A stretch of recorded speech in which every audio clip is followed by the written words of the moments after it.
Hello and welcome to Just Crazy Things. If you enjoy mind-bending stories and chilling mysteries, make sure to subscribe. And don't forget to tell me where you're watching from. I hope you're ready for today's crazy tale.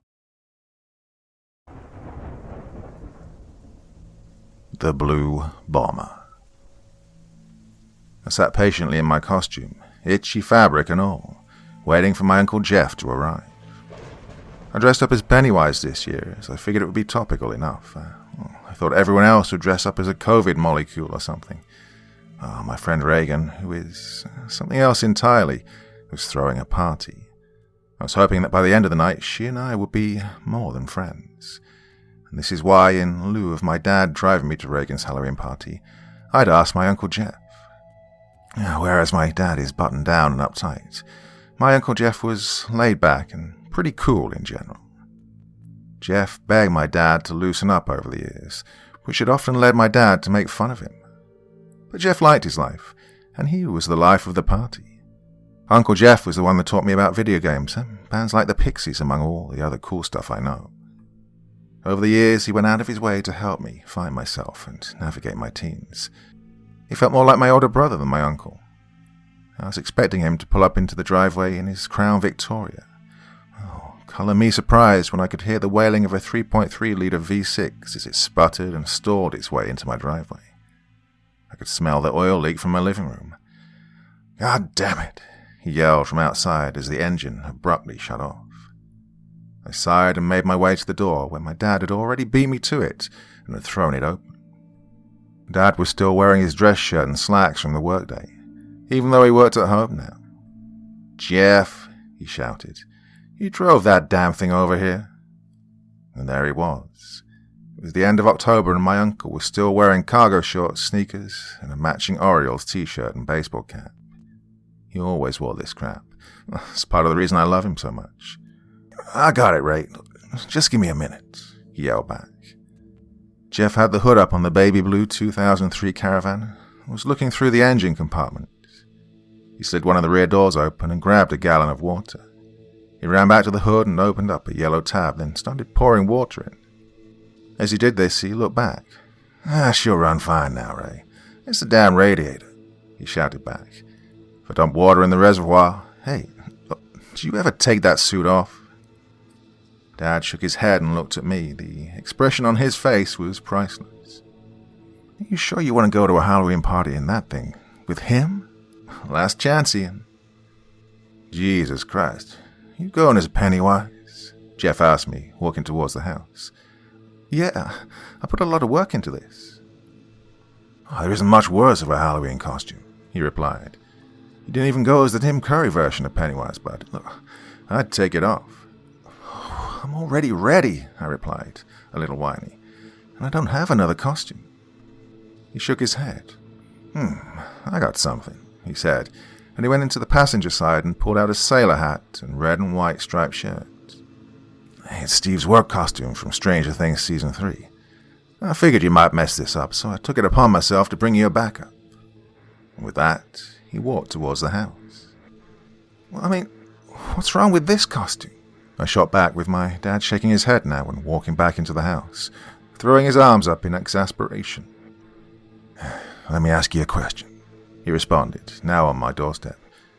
"This party that I'm taking you to, is there going to be someone there that you like?" After a moment of thought, I nodded. He responded with a cocky grin. "Now, do you think she's going to be so willing to make out with a demonic clown from literally the nightmares of children?" I raised my finger to counter him, but he actually made a great point. He nodded and pointed back inside my house, throwing the costume at me. "Yeah, go get changed. I'll be in the Blue Bomber," he replied as he turned back and walked to the minivan, shaking his head the whole time. I let out a sigh and went back into my house. It took another 45 minutes, but I then ran downstairs and got into the van. It shifted into gear, and we backed out of the driveway. For reasons I'd never understood, she was my uncle's pride and joy. A 2003 sky blue Dodge Caravan SXT with a mighty V6 engine. Jeff had picked me up from elementary school the day he bought it in 2015. He'd wrecked his 2008 Kia and the insurance paid out. I was as freaked out when I was an 11-year-old as I was when he pulled up into the driveway tonight. "Oh, I saved a ton, Ian," he told me. "Only paid $1,000 for it. Can you believe it? Oh, I can keep driving Uber with it, too." That was the thing. Jeff wasn't ever really committed to one job. Primarily, he was a daytime courier with a local chemical laboratory. But he always needed extra money for car maintenance and gas, on top of the small cost of living he had with my kind of aunt, Lisa. So he supplemented that by driving for Uber and Lyft whenever he'd wake up during the day. "Oh, it's got a couple of hiccups," he told me as the oil light came on. The first of many times since he'd bought it. I remember as a kid when he was driving me home, I noticed the beads. Hung off the rearview mirror, there were these black beads that connected to an odd wooden cross.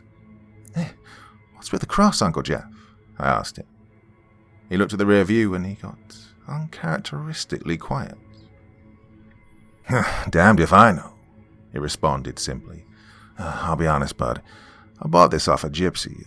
One of those gypsies that runs the palm reading out of her house in Claymont." "Why?" I asked. "Oh, because the price was right," he replied. The only thing was, when I got in to drive it away, she stopped me and pointed at them. "Know what she said?" he asked with a chuckle. I just looked at him. He started into his terrible Mediterranean accent. "Someday, Jeff," he started, "someday you'll have an adventure far from home, and you'll need these to get back. Never take them from the van." And then he grabbed the beads and ran them through his hand while we were at a red light. "Isn't that the coolest damn thing, Ian?" he asked me. "That's the problem with your dad. Ray's always working, and all he sees is money. Where's the adventure in that, bud?" My uncle's favorite word is adventure. Everything with him has to be an adventure. It's how he gets through his deliveries with the courier company or each of his Uber trips. He doesn't see it as work. He sees it as an adventure. And, maybe he has a point, frankly. He's been all over the East Coast, from Florida to Maine, as well as parts of the northern and southern Midwest. I didn't really believe the gypsy story either. My uncle had a tendency to, embellish a bit when he told a story. I mean, he may be a 36-year-old courier, but he gave me a very critical piece of life advice.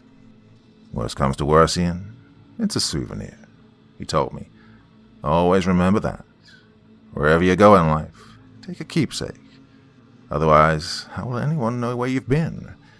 Every souvenir you keep is another story to tell." In the blue bomber now, I looked around at a few of Jeff's little souvenirs. Besides all the cobwebs on the windshield and the thumbtacks holding the upholstery to the ceiling, the mighty minivan was littered with parking receipts from Cleveland, toll receipts from New York, and even some busted-up wood. The wood was from the legendary big, white church in Centralia, PA. They tore the church down recently. "Hey, Jeff," I started to ask him as a thought dawned on me. "You can't even drive Uber in this thing anymore, can you?" And Uncle Jeff looked over at me and smiled. No, I can't, Ian," he replied to me. "That's actually part of why I drove it to your house tonight instead of the Vic. I've, got a surprise for you." I perked up. "Oh, what is it?" "You're sitting in it, bud." And my heart sank. I stared down at the glove box in front of me, which she'd taped shut with Gorilla Tape. I remembered asking about that before. "Oh, that," he'd replied. "I screwed up the latch and now the damn glove box keeps popping open. I taped it shut.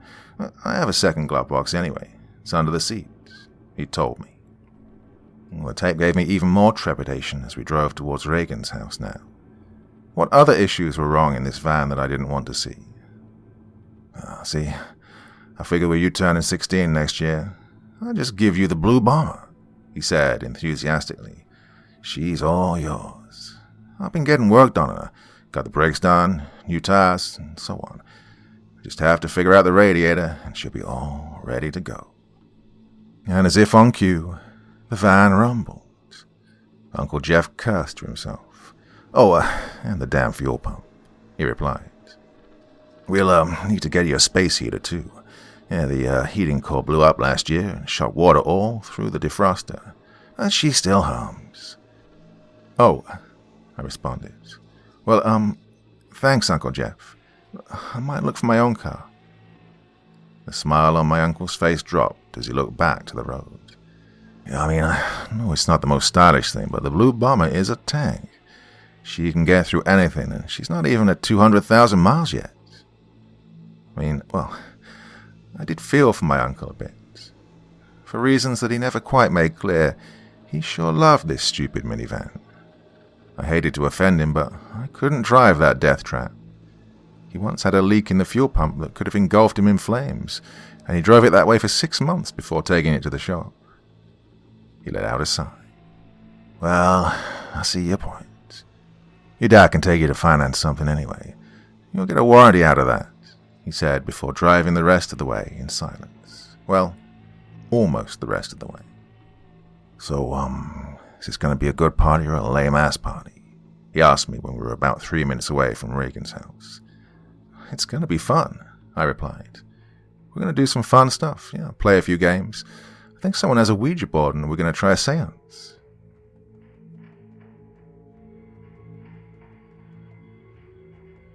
Laser tag. My therapist asked me to start writing a journal, or maybe a recollection of past events, whatever I thought was best. A few years ago, I would have thought that writing down my feelings and thoughts was pointless, as would be seeing a therapist in the first place. I thought I got a handle on things on my own, doing the macho act of not asking for outside help. Well, I guess things changed when I saw an old friend a month ago, and every explanation and excuse I'd come up with and made into my personal reality was thrown out the window. There was a sense of vindication after I left that friend's house, but with it came a dreaded truth. Now, I've never told this story to anyone outside of my childhood friends, and through my accounts to the local police, who had me repeat it over and over. But only one of us was actually there when it happened. The only one who really saw it. Now, I've never liked talking about myself, but Dr. Strauss said that doing so would be cathartic, a release that I needed to have for any chance at further progression. Before I started my sessions, I would never have bothered. It was only recently that I put things together and accepted the facts of that day. It was 15 years ago, the late summer of 1998. I just graduated middle school, was glad to be getting out of that hellhole, as were a few of my other friends. We didn't all go to the same school or were in the same grade, but we all lived in the same neighborhood. It was a nice enough place, not far from the waters ports and harbors in Pensacola, Florida, a city tucked in the northwest of the state, right by the Alabama and Georgia borders. Now, as you might imagine, summer was hot and muggy, and the town didn't have too many attractions for kids, so we spent a lot of our time playing video games or going outside to look for something to do, often inventing sports or stupid, brutish games. Well, we were a group of 6 boys when we all got together. Our parents all knew each other for the most part. Despite a few rivalries and some fights amongst us over the years, we all got along pretty well, all growing up within a mile of one another. Now, I don't want to say too much about them, because we've all broken apart over the years, and I don't know where they've all ended up, or how we've dealt with what happened. The last thing I'd want to do is have this story somehow go public and get big or something, and then some reporter goes out tracking us down and opening up old wounds that some of us might have healed by now. Anyway, here are their first names and some overly generalized descriptions of their personalities. Just, please, remember that these were actual people, not cartoon characters, when whatever douchebag gets a hold of this journal and decides to make a TV movie out of it. Well, yeah, I guess I have become a little paranoid over the years. First, there's me, Justin. You'll find enough out about me through this story, so I won't bother sharing anything about myself here. Brian was our group's only black kid, and he was always fairly mellow. Just kind of followed us around wherever with few hesitations. I didn't know his parents well, but they must have raised him something proper. The few times we went out to be little teenage bastards, he'd always only watch us, never knocking over garbage cans or vandalizing anything. Oh, not that any of that was ever my idea. No, those boredom-killing brain farts were strictly externalized from Devon. He looked like a bully, but he was actually never mean to anyone, as bossy as he could be. He was the biggest of the group, but not terribly overweight. Well, I think he must have had ADHD growing up. He was always getting into trouble, often dragging us right down with him. And Gilbert. I swear to God that was his name, and yes, he caught a lot of flack for it. He was the nerdy one, the only kid with glasses. He was damn smart, but overly technical for his age. It's a miracle he never got socked by any of us after he finished listening to one of our conversations and then interjected some facts with an intake of mucus followed by a raised finger and an annoying, actually.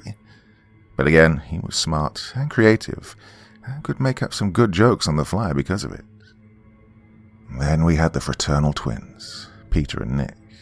Not terribly interesting names, but at least their parents decided to not be asshats and give them something cute and stupid like Bobby and Robbie.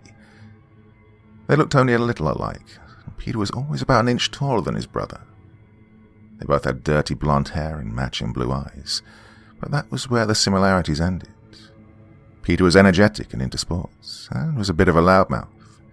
Nick was pretty quiet, and he never seemed to be very good at anything we tried, other than video games. Yeah, he could kick our collective asses in almost any genre. I was always a casual gamer, preferring to spend my time outside and only rent games from the nearby video library, all gone now. But I did have several systems. The one among us subscribed to several gaming magazines. Nick was typically the kid to introduce us to the latest hot title. Well, from the day it came out and we all went to the twins' house to play it, we'd all been addicted for the past year to GoldenEye for the Nintendo 64. It was real hot shit back then, the talk of the class's guys whenever the topic of video games came up. Playing it automatically made you cool. The game led to many late-night sleepovers, sometimes lasting until the first morning light in the summer. We played other things, of course, mostly Mortal Kombat and Mario Kart, but the epic James Bond shooter was the crown jewel. 4-player games were awesome. 10 minutes of shooting each other in the face and being blown up with mines and rocket launchers. The 2 lowest scoring players would trade with the 2 spectators of the previous game, and those watching for a round would usually go scrounge for soda and snacks. They were good times for us, and sharing the game together put a few inventive thoughts into my mind for a new game of our own. Well, we still had to do something during the daylight hours that we would rather spend outside. After I threw out the idea of a real-life first-person shooter, we quickly came up with the idea of a game simply called Guns. The name really showed how creative we could be. Well, it started as an advanced game of hide-and-seek. After a few free-for-all rounds, we found splitting into 2 or sometimes even 3 teams was more fun. Yeah, this sounds kind of lame, I know, but the game's origins had us running and hiding and setting up ambushes along the 3 main blocks of the neighborhood. The goal was to sneak up on someone, point your hand out in the shape of a gun and yell bang before the other guy could react. Then he was dead and had to wait in the KIA zone. Sometimes, though, we captured them instead and had him turn on his team. Going indoors was against the rules, as was going onto anyone else's property other than our own yards. Still, the neighborhood provided a fun landscape. Guards, fences, trees, and bushes all became barricades. Sometimes we'd even climb into the branches to hide, waiting for our prey to get close. Since you could contest a distant hit as a miss, the closer you could fire, the more likely the other kid was to admit their death. And hiding was as important as sneaking around. The back of Brian's dad's pickup truck was a particularly good place to hide. Many lives were claimed in his driveway. Well, to keep things fresh, the game evolved quickly. Walkie-talkies were soon used to let teams separate and keep in communication with one another. We made up more pretend weapons than just hand pistols, like the long-range arm rifle and visible rapid-fire machine gun. But it was dawning on us how ridiculous it was starting to look, especially to the passerby jogger or dog walker, the civilians we shared the neighborhood with. So we started trying other guns, but nothing worked quite as well as our simple phantom weapons. Water guns were nice on hot days, and we once tried out water balloons as grenades. If the splash hit you, you were dead. But the range was, of course, poor. And if you forgot to pump it, you just end up with a sad little trickle of water that couldn't reach your target, after which they'd spray you back amid a laugh or two. It was kind of cool finding sources of water around the blocks for refills, though. Ammo caches. One time we tried Nerf guns, ended in resounding failure. Not only was their range also poor, but we lost half the darts we fired. Like water guns, these toys were meant for running around like an idiot in the backyard. That wasn't what we wanted. We liked the thrill of the hunt, the team play, the ambushes, the double crosses, the crushing defeat, the strategy. We had to perfect our game somehow, with something better.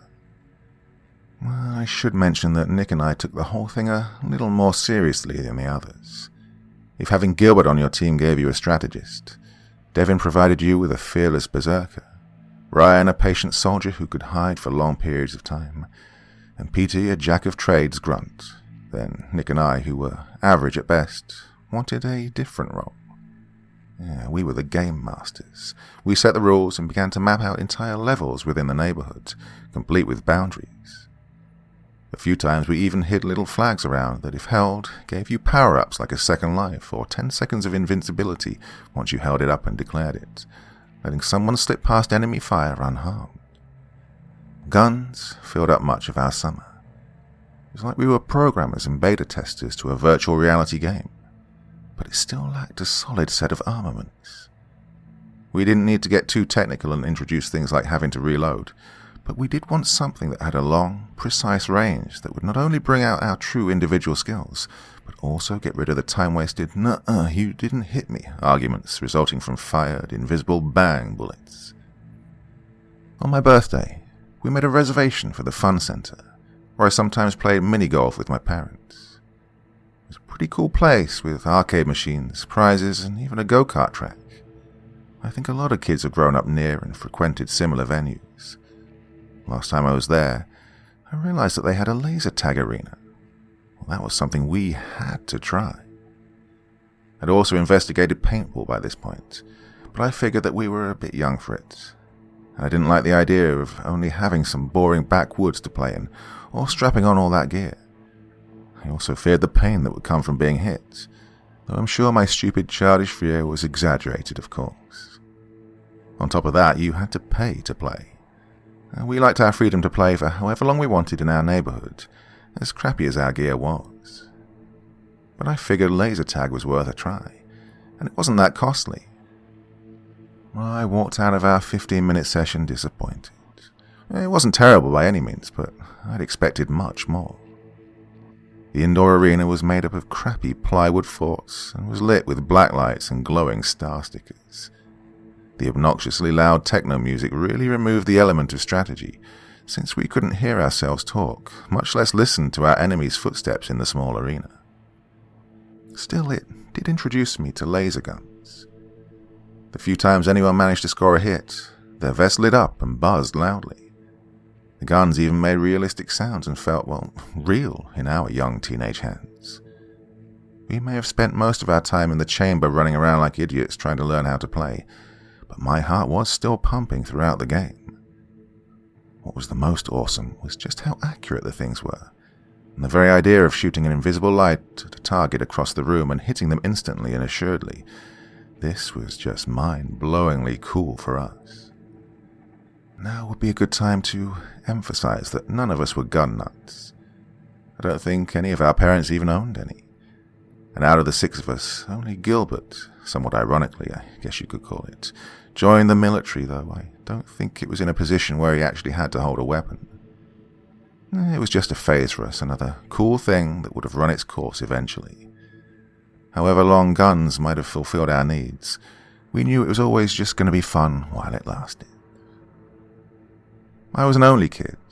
The other 5 all had at least one sibling, and that meant I relied on my friends for human contact, and my parents spoiled me, Dad especially. I wasn't some needy little tool who'd had to have the newest thing, and a lot of it. I could restrain myself, but it always seemed that when the time came that I did ask for something, my dad would give it to me in spades, like no expense was too great and he always was eager to please. Well, I wanted my own set of laser guns to surprise the guys with. So, one Friday night, we headed out to Target to see if we could find any.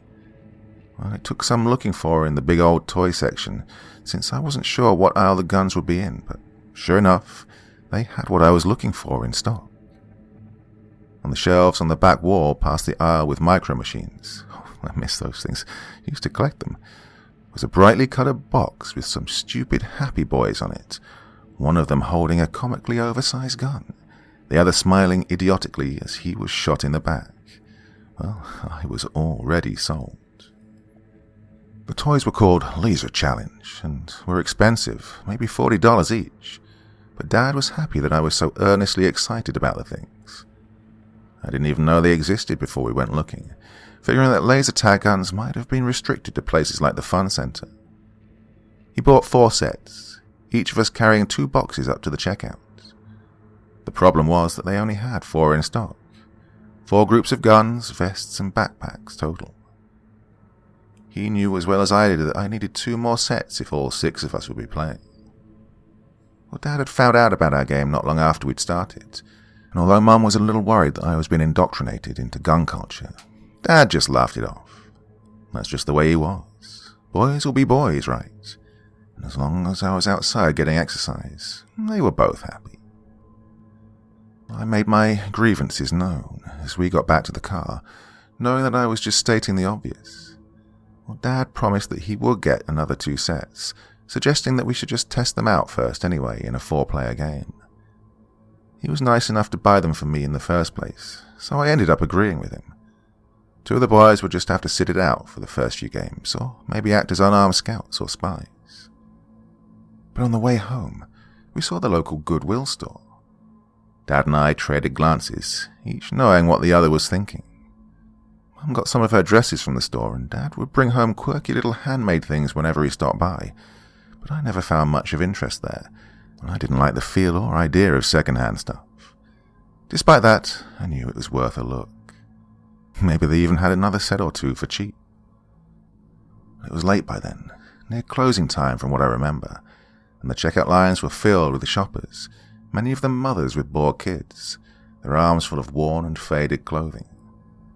Just for fun, I checked out the video game section first, but most of the games were still from the last generation. Since they weren't what I was here for anyway, I hurriedly guided my dad to the back where the toys were. I always hated the smell there, the one of mildew and dirty diapers, so I didn't want to stay long. We looked around for a bit, but the toy section was so small that much of its space was intruded upon by old VCRs and crappy televisions playing Disney movies on a loop. It became obvious quickly that our search would be fruitless, but again I wasn't too disappointed. I was happy with what I had for now. As we turned to head out and return home, I noticed a black cardboard box hanging out just a little behind an ugly teal shelf littered with the broken corpses of stuffing, spewing teddy bears. I was going to leave it be, figuring it was a mouldy toy tomb by now. But then I saw the shape of a gun on the box's side. Was this really what I thought it was? I rushed up to it and pulled it out with some effort, as it was snug between the shelf and wall. My reaction upon pulling it out and looking at the cover was unmitigated joy, like it was suddenly Christmas morning. The first thing I saw were 2 handguns held by a pair of admittedly badass but typical 80s white kids, holding them upright like they were spies. And the guns didn't need to be overly stylized like the Laser Challenge ones in any way. They spoke for themselves. The box was solid black except for the photo cutout on the front of the 2 kids, a swirling James Bond gun barrel that ended in the white circle behind them. Sure, it was clearly a knockoff image, but it naturally excited me even further, given that GoldenEye was still my video game goddess at the time. And the guns were depicted accurately, positioned in the youth's hands at an angle to show as much detail as possible. The box's paint was chipped in spots all across it, and the cover was especially faded, but it still looked pretty damn cool. I wondered what lucky kids this must have passed on to over the years. Judging by its look, I guessed that it was quite old. Well, I was right. In the corner, I saw the copyright year of 1980. The last digit had been replaced by raw cardboard, where the paint was completely gone. But the age of the product didn't bother me too much. I remember wondering, even back then, that a set of laser guns from the 80s must have been quite pioneering. Well, these must have been quite expensive ones. I opened the box and saw the quality put into the toys. The cover didn't lie. Better yet, there were 2 pairs of guns and frontal hit detection vests. Held firmly in an oversized styrofoam mold, indicative of the past decade's environmental lack of foresight, I pried one of the guns out. It was small, but it had some real weight to it, and the build quality was quite good. It was made of strong, solid black plastic, and had a few metal trimmings purely for aesthetics, to make it look like a toy. The tip of the barrel where the laser was fired out was also made of this metal, as was the trigger and the iron sight. It quickly occurred to me how dangerously real these things looked, a sharp contrast to the orange and grey laser challenge weapons. Well, if it weren't for the swirling metal bezel around the edges that gave them a more juvenile appearance, someone was just asking to get shot by cops waving these things around. By this point, Dad had come over, giving me an impressed, "Whoa, what did you find?" He knelt down to the floor to examine the set for himself, and then noticed something on the gun I was still holding. He pointed it out for me, and I was surprised I hadn't seen it yet. On the back of the iron sights were 2 green glowing dots. They didn't blink or waver when seen at different angles like normal LEDs. Furthermore, there was no on or off switch for them, or the gun itself, or battery compartments anywhere. These things were solid, sturdy creations that could have easily been mistaken for real guns, and we couldn't even tell how they were powered. Neither my dad nor I knew what to make of the eternal lights, but we did think that they were kind of cool. I'd learned much later in life that the lights were made of tritium, a radioactive element used for illumination on some real guns and watches, or other equipment that might, for whatever reason, need a constant but small source of light. Now, tritium is safe, at least for a radioactive material, but it was still an element that shed its atoms.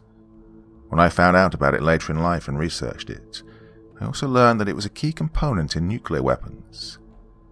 Had either of us realized such an ominous fact about some of the material used in the damn child's toy, I knew my dad would never have bought it. The vest looked a little more friendly, though the problem was that they only had frontal sensor boxes, no backpacks like the American units. Their bodies were made of plastic and had a single black circle in the middle where the incoming laser was detected. 4 leather straps were attached to the back of the device, held onto it with metal buckles, which were another sign of the toy's age. I hadn't seen any toys made of that kind of metal that rusts since I was a kid, and that's exactly what the buckles were made of. They had withered into ugly brown husks, their metal components grinding against one another and producing iron dust. But they were the only parts of the entire set that hadn't aged well, and the rest of it was high quality, if not slightly creepy in that kind of old, strange, industrial toy way. Dad noticed that the back of the sensor units were made of a thin layer of solid flat metal, and there was a noticeable latch. He popped it open fairly effortlessly, and reacted quickly to catch the large battery that dropped out. It looked familiar, like the 6-volt battery used on one of my dad's emergency flashlights, but it was solid blue, no wording at all, and the bulk was distributed differently. It was fatter, wider than the kind of oversized battery I was used to. Inside the shell I also noticed a small dial, but I didn't touch it just yet. Dad put the battery back in and closed the hatch. He told me that he had a hunch that this thing wasn't made in America and wanted to see the front cover. I flipped it over and noticed something that I hadn't seen earlier. The words, even the product name, weren't in English. It was a language that I wasn't familiar with, almost alien to me, but Dad, older and wiser, identified it as Arabic. I thought that was strange, since the box art looked so American. I was disappointed again, believing that the laser gun toy from a different country wouldn't work with the other sets, and I breathed out an audible sigh. Well, Dad noticed it and quickly cheered me up a little again when he pointed out something on the box. It was poorly translated, but it was English. In one corner were the humorous but promising words, "Work with many type." Seeing how much I liked the toy already, Dad told me to wait a moment. He left the store and came back in after a minute, one of the laser challenge pistols in his hand. He flicked a switch on the foreign set's vest, making the black circle light up with a monotone chime. A few dozen red LEDs were behind the clear plastic, though a few had burnt out. He gave the toy pistol a test fire at point-blank range, aiming straight at the hit zone. It worked, much to my delight. The vest fired out a small, digitized buzz, and 1/4 of the lights disappeared. After a second hit, another 1/4 went dark. Dad looked as if he'd figured something out, and opened the hatch again to show me something. The vest had a hit point system, and the dial could control how much damage a single hit could do. By turning it all the way to 4, a single shot removed all the quadrants of the health circle. It was a cool feature, but as we always played one-hit kills, I knew we'd be keeping it all the way up. It wasn't as if our American sets had the option anyway.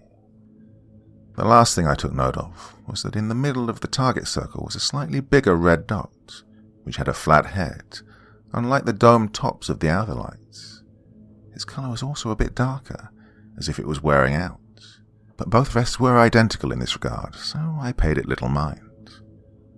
We couldn't find a sheet of instructions anywhere, and my dad still had some hesitations, although the system did seem to work fine. We tested all the guns and vests, and Dad even went back to his car a second time to fetch one of the cheap plastic hitboxes from the other sets that had what looked like orange traffic barricade lights for their sensors. Again, everything was cross-compatible.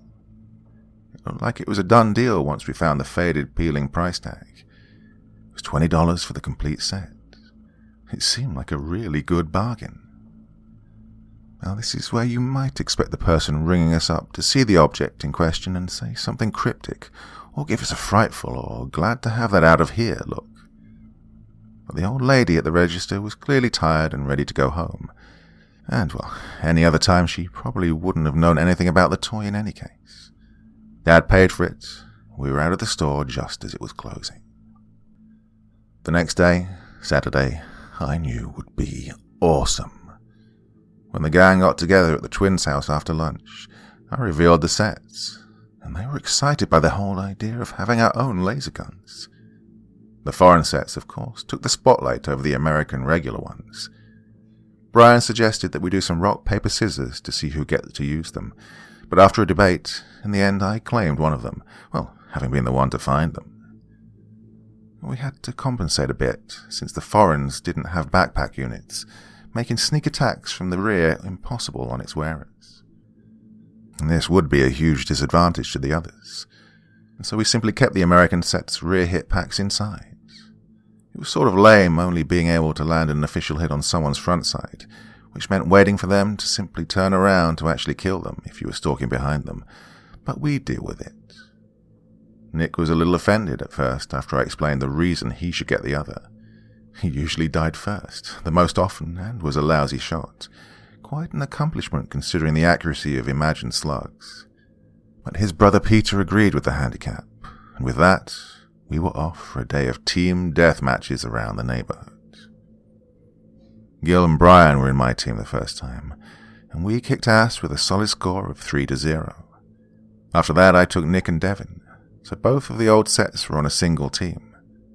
Devin got taken down, but Nick and I were untouched by a long-range ambush that took place on one of the block's curves.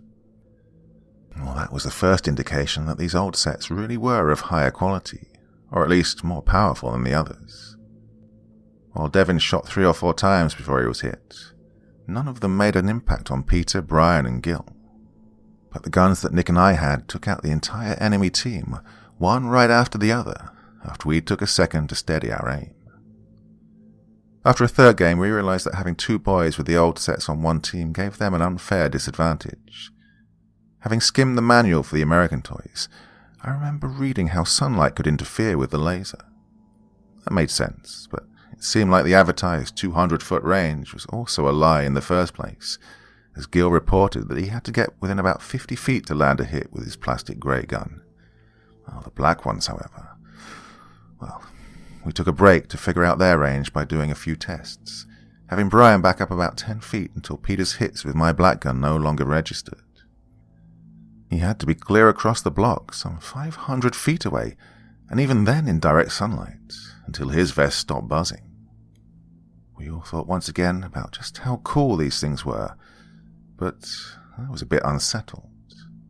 They felt too powerful, as if they were industrial lasers embedded in the black guns that kids should have no business playing with. What if we hit someone in the eye? But to the others, the pistols had basically turned into sniper rifles. Sure, we still had to be accurate at long range, but we could land a hit from much further away than seemed normal. Well, the discovery of the foreign set's abilities changed the game dynamic. Suddenly Nick and I were deemed permanent squad leaders. We were the specialists, meant to be feared. And that's when Peter started asking me to switch up gear with him.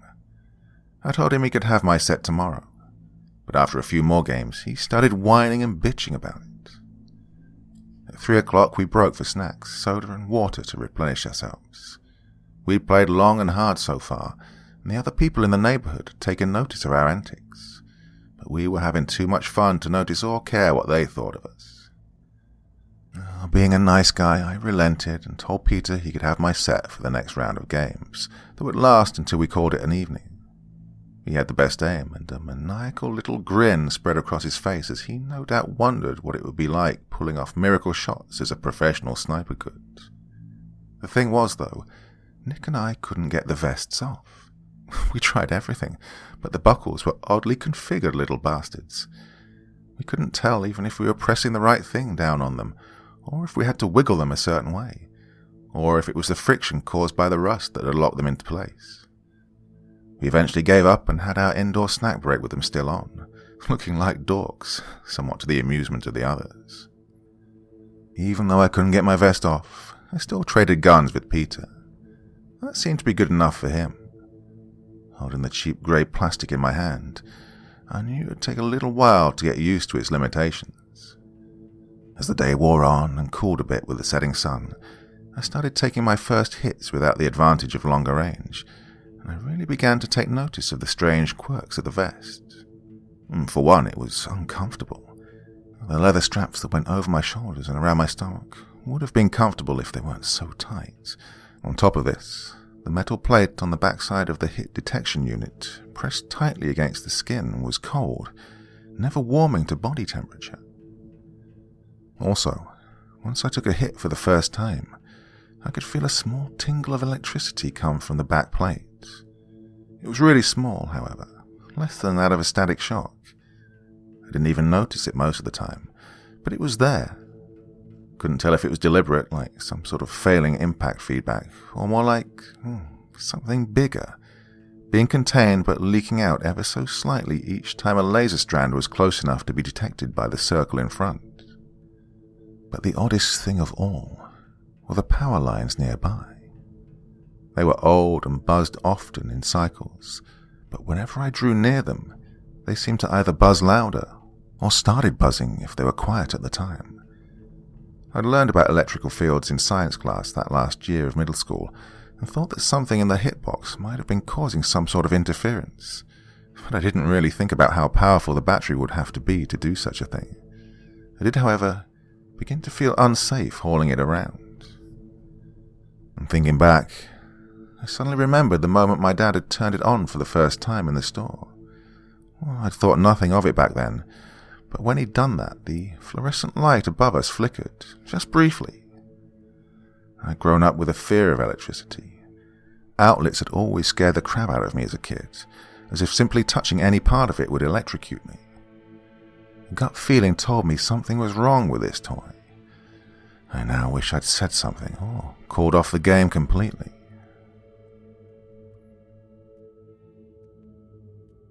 After the first game following snacks, when I let the other team use both of the black guns and we got creamed, Peter gave us his brother Nick to even the score. He joined Devin and I, after the 60-second countdown that was used to get the teams separated from one another, we headed out, deciding to go on patrol instead of making a base this time, as Devin never liked to sit around and wait for the opposition to find us. Peter's team must have been doing a good job at hiding, because we couldn't find them after 2 sweeps of the block. We looked behind every one of our houses, covered the adjacent block, and still found no sign of them. It was a good idea to separate the team a bit, so it wasn't taken down in a single ambush, but I always hated breaking up completely and going on patrol alone. But Peter and his sneaky bastard gang wanted to play things this way, so we had little choice but to separate and cover more ground. I checked to make sure that Devin and Nick had their walkie-talkie set to the proper channels, and we headed our separate ways. Now alone, my senses heightened. I could feel the beads of sweat on my forehead and hear the faint buzzing of the drooping power lines. It was quiet, and the air was still. Everyone else in the neighborhood had gone inside. Getting tired of the round, I started walking down the middle of the streets, putting myself in the open. If someone moved to take a shot at me, I might react in time, maybe not. It was, after all, just a game, and I was growing impatient and wanted them to come out. I got my wish. As I walked down the empty street just in front of my house, Brian leapt out of some bushes, took aim at me and fired. I heard the buzz, felt the tingle, and looked down to see the red lights disappear. Proud of his kill, Brian smiled and walked over to me. Despite being a bit pissed off that his team had decided to hide like pussies this round, I still thought up a little compliment to give to him. But it never left my mouth. Just as he stepped in front of me, I heard a loud pop in the distance. It sounded electrical, like a transformer had just blown. At the same time, our 2 walkie-talkies let out a loud but brief burst of static. Brian and I looked around, maybe expecting to see sparks raining down from a power pole or something. We waited for a few minutes, still out in the open, Brian staying with me despite being on the opposite team. The pop had taken us out of the game and startled us. We eventually settled down again, and we got ready to part ways. Brian back into a hiding spot, myself to the dead zone. But then, God, that horrible smell. I knew what it was. I think everyone does. That stinging stench of an electrical burn. It's similar to dust burning off in a heater, but whereas that aroma is almost pleasant in a way, an electrical burn is a threatening smell you never want to experience. The last time I had was when our microwave practically exploded last year, which was, well, unpleasant. With the possibility of a fire being nearby, we dropped the game and, using Brian's walkie-talkie, tried to get in touch with Peter and Gil. We got no response the first few times we tried to contact them, but on the 5th try, some feedback suggested that someone on the other end was holding down the transponder button. No one on the other end spoke, but we still heard something. Brian had to turn up the volume all the way to hear it. Faint, sobbing. Worried for our friends, we ran off together, scouring the neighborhood. It took us 10 minutes to see Devin, who'd spotted us first and was waving us down from the edge of the borderline of the playing field, the farthest possible sidewalk on the last block of the neighborhood. Stepping out onto the road from it made you dead, at least if anyone else were to see you do it. We rushed over to him and saw Gil examining this sharp incline by the side of the road, where a storm drain feeds runoff water down into a ditch-like area that was often muddy. It was also overgrown with weeds and vines that climbed up the nearby cedar trees, which condensed into an ugly little forest typically occupied by drunks and garbage. For reasons we never really understood, this area, on the edge of our battlefield, was Nick's favorite hiding spot. He would sometimes still be in the ditch, eyes peeking out at street level, even after the entire opposing team was already dead. Next to Gil was Peter, in a way I'd never seen him before. He was in a state of shock, rocking back and forth very gently in a fetal position. I asked everyone what had happened, but Gil wasn't around at the time and knew nothing about it. Peter had yet to say a word. Nick was nowhere in sight. I tried to coax an answer from Peter, but he just looked back at me with saucer eyes. When I started shaking him and demanded to know what had happened, he murmured something. But it was so quiet, he might as well have just mouthed it silently. To this day, however, the closest thing I can think of as to what he said would be, "I saw him. I shot him." My stomach dropped. Peter didn't give me a straight answer, but I still had a deep and increasing worry that something terrible had happened to Nick, that maybe the hitbox had electrocuted him. It was morbid, but that's the conclusion my mind had instantly leapt to. Gil, Brian, Devon and I searched the area, sinking into the mud on occasion. I sniffed the air, smelling the electrical burn again. Every second that passed by that we didn't find Nick in pain or worse was a small relief, but we didn't find a trace of him at all until we started heading back to Peter. Hidden in some of the overgrowth on the incline, their red colour now distinguishable in the grass, were Nick's shoes. Gil looked at them closer, but when he tried to pick them up, Peter suddenly shouted, "Don't touch them!" Gil abided by the request. Panic overtook the four of us that were still in reality, and we quickly ran to Devon's house, the closest to our current position, and told his parents. They finally called the police when we managed to convince them that we weren't pulling a prank, and we really couldn't find Nick. The rest of the day was hell, but at least it went by quickly. The police arrived, as did everyone's parents. Peter's father took him home, as he was too traumatized to help the officers in any way. As more cop cars arrived, we explained everything about what we were doing. One of the cops even mentioned how he'd noticed us earlier that day while on patrol. The search party started around sunset, and all the while we were stuck outside in the heat, sweating like crazy on the side of the road as our hearts raced. The police had little to go on, and no witnesses other than Peter, who they knew they would need to talk to right away. I was the first one to suggest to them to find the hit sensor box and gun from the laser set. That made them a little curious. Well, I explained the devices as much as I could, even the tingling I felt. They may have concluded that the toy sounded dangerous, but still it was just a toy. Nevertheless, they decided to take the foreign set in for further investigation. I had no arguments. After what might have just happened to Nick, I wanted nothing to do with the set anymore, or for that matter, laser tag or guns. I knew the game, in whatever form it could have taken after this day, was tainted now. They quickly found Peter's gun, dropped in the tall grass right by where he'd been sitting. Nick's was discovered soon after, not far from his shoes. But even with their help, I couldn't get my vest off. The damn thing felt like it was permanently strapped to my body. It finally took Devon's father bringing a pair of metal shears from his garage to get the hitbox off me, and he had to work to cut through the thick leather straps. But at least I was free and safe. The police took the device and began their search for the other one. Only, like Nick, they never found it. Over the following weeks, they combed the entire area for both the hitbox and its wearer, even dredging up mud to see if it had sunken into it. I began to have visions of it exploding in a bright nuclear fireball, vaporizing Nick, but I kept those nightmares to myself. The twins' parents must have suffered more than I did, and I knew it was my fault.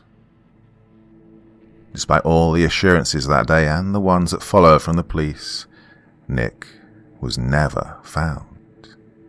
His disappearance made the local news and then hit the state news. No suspects were ever named. Every time I walked by the missing children board in Walmart, I saw his face, haunting me, staring at me above the description and the number to call. I saw that poster hanging for years, until I went off to college and left my old town and friends behind, all of whom were irrevocably shattered by the incident. In my senior year, I came out for winter break. By now I had invented that reality that I mentioned earlier.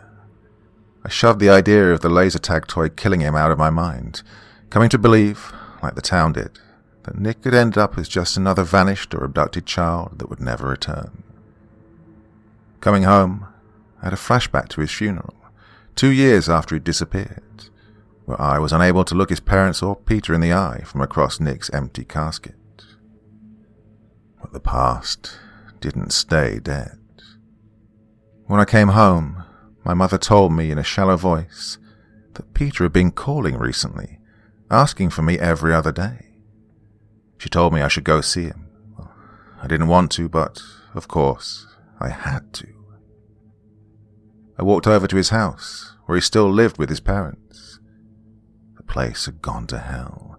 The paint was peeling off, the grass was so tall that trees could have begun sprouting, and once I was let in, the smell of alcohol was nearly overpowering. With as much motivation as a zombie, Peter's dad rejoined his wife on the couch, where they both lifelessly watched the television. Even 8 years later, Nick's death had left a scar on the household. I trudged upstairs and into a dirty, crowded mess of what was once a big living room. The place would have fit right in on an episode of Hoarders. And here's a foreboding detail. Buried under a trash bag of beer cans that was blocking the television, I could see a Nintendo 64 on the floor. As crazy as it sounds, it must have been unused ever since that day, as Nick's GoldenEye copy was still plugged into it. This place reeked of despair. I desperately wanted to leave, but if Peter wanted to talk, if he had answers, then I had to meet with him. He was in his room, also a disaster area. Empty energy drink cans lined the floor. I could see that he'd grown an unruly beard before he turned around in his computer chair after exiting some MMORPG I was unfamiliar with. I greeted him as kindly as possible. I could see his sadness in his sunken eyes, but what he was really hiding was his anger. When he spoke to me, it was in what I can only describe as restrained barks. He must have had nothing but hatred for me, which I didn't blame him for, that he was struggling to control. Suddenly, he started laying everything out there, getting it off his chest at long last. His parents had been sending him to a therapist for all 8 years since that day, and he said that while she helped, and he was making slow progress, he hated the bitch inside, because she didn't believe him when he shared his account of the events. He then told me that he just started going to a psychiatrist, and hoped that he would believe him. Understanding his anger and now feeling nothing but pity, I talked with him calmly and reasonably. He eventually did relax some after getting out all of the contempt he had for me. He took a big breath, and his whole body shuddered, as if in anticipation of a forthcoming grand revelation. And that was just what I got, as much as it hurt. The truth at last, and that dreaded vindication I mentioned at the start of our story. I never returned to his house that day to retrieve the box, assuming the police would take it. But I watched as Peter reached deep under his bed, the space looking like an unnavigable garbage dump, and pulled out that small black box that I'd seen in my dreams many, many times. He took off the rotted, moist cover, a smell of mold exploding from the inside. But it was what he took out of the box that made me truly sick to my stomach. It was the missing hit sensor box. Only the frontal plastic shell had clearly warped and been scarred by extreme heat. It had partially melted over the black circle in the middle, and the leather straps were charred. Holding back vomit, Peter almost gleefully flipped the device over, as if in his damaged mind I was supposed to like what he was showing me. The metal back had mostly survived intact, but there was a large dent in the middle where it had made contact with the battery. The hinge, however, no longer locked in place, and the back plate swung open freely to reveal the interior of the shell. There was no sign of the battery itself. Its compartment was a solid black, and there seemed to be dried remnants of battery acid. I could only surmise that the battery had exploded in its entirety. However much energy it had inside must have been incredibly lethal. "Justin!" Peter suddenly shouted at me, snapping me out of my dazed, sickly stupor. He then proceeded to call me an idiot repeatedly for not reading the instructions. I whimpered in reply, telling me I didn't see any. And in one broad stroke, Peter tore out the styrofoam, which I noticed had already been broken into several pieces. Under what remained of the fractured white block was a thin, yellowed pamphlet. The guns were printed in black and white on the cover. Now both terrifying and racking me with guilt, he began to shove the mouldy instruction book into my face, thrusting it until it was a few inches in front of my eyes each time he turned a page as he yelled at me to read it. Although I was shaking, I tried my best to do so. Most of the instructions were in Arabic, but there were little warning boxes labelled with an exclamation point in a triangle that were in multiple languages, including French, Spanish, and English. Every page had an image of proper use, the boys from the cover demonstrating various ways of hitting one another with the lasers, or simply how to attach the equipment. Other than a few instances of the radioactive trefoil symbol, the warning seemed innocuous at first. Don't aim at the eyes, take a break from playing sometimes, don't use in the rain, and so on. I told Peter I didn't understand what went wrong. I knew enough by this point that he'd figured out what had killed Nick, and he'd hidden his brother's vest in the box. I told him I was so very sorry, but again, that I didn't understand. Before he showed me the last page, Peter said he kept the burnt, twisted vest so he could figure out what happened on his own. Maybe he thought the police wouldn't be able to do so. I can't possibly hope to know. Calmer now, he turned to the last page and handed me the book. My stomach churned again. The warning was simple, and like the rest of the product, poorly translated. Danger. Critical hit zone. These words were under a diagram of the black hit circle, where an arrow pointed to that smaller center light. And there was a descriptive image of one of the boys shooting the other, a demonic smile and a look of victory on his face as he so happily sent the other boy from the box cover into oblivion. The other boy was screaming out in raw pain and terror as his vest exploded and his body turned to fine particles of ash. But Peter wasn't done. He had one last thing to show me. As he reached for the top of the bookcase in his room, I noticed the faint scratch marks on the metal backing of the destroyed hitbox. It looked like someone had taken a screwdriver to it in order to violently scrape something off. Peter showed me a small, corked plastic vial that he'd taken off of his shelf. Inside was a solid black gathering of what appeared to be soot. He gave me a sickening smile and told me, "It's been a long time since you've seen Nick, hasn't it? Say hi to Nick." I felt myself heave and hit the floor, but nothing came up. My mind scrambled, trying to accept what I'd just been told.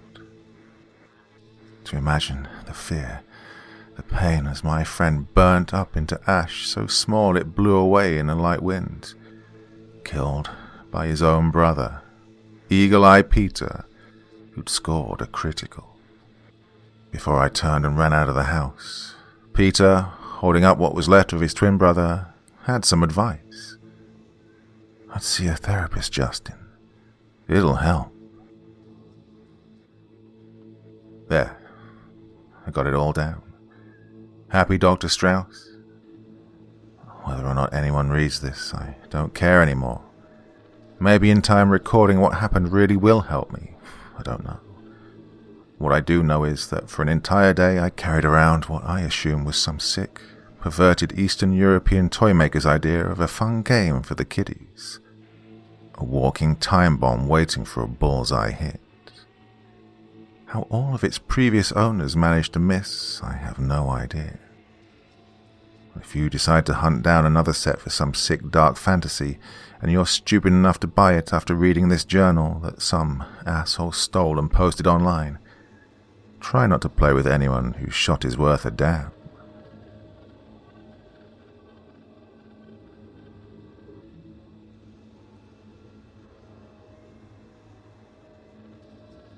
The theory was that it began with Hurricane Harvey a few years ago in mid-August. The news media reported the flooding at 5,000-year high levels. The waters reached almost to the top of Black Cat Ridge. No one living knew of a time when the waters had been so high. Black Cat Ridge was an area mostly known just to older locals. Back in the late 19th and early 20th centuries, it had been an outlaw hangout, and during Prohibition it served as a base for moonshiners. Still later, it hosted meth and designer drug labs. It was located above the San Jacinto River and caused the river to bend to the southwest. In recent decades, people had built homes, a hospital, and even a college around the ridge. But the ridge and adjacent lands remained a wooded, tangled, snake and gator-infested nightmare, surrounded by swamps. There were even reports that cougars had returned to the area after a half-century absence.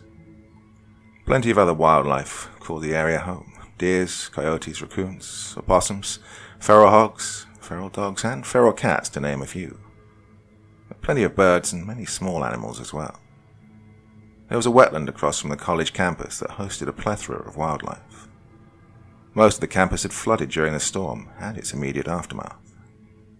Emergency workers and volunteers saw and had to clean up many animal carcasses left behind when the waters receded. It was nasty work, and the water was contaminated not only from businesses and mills along the river, but with crud from the illicit manufactories on the lower parts of Black Cat Ridge.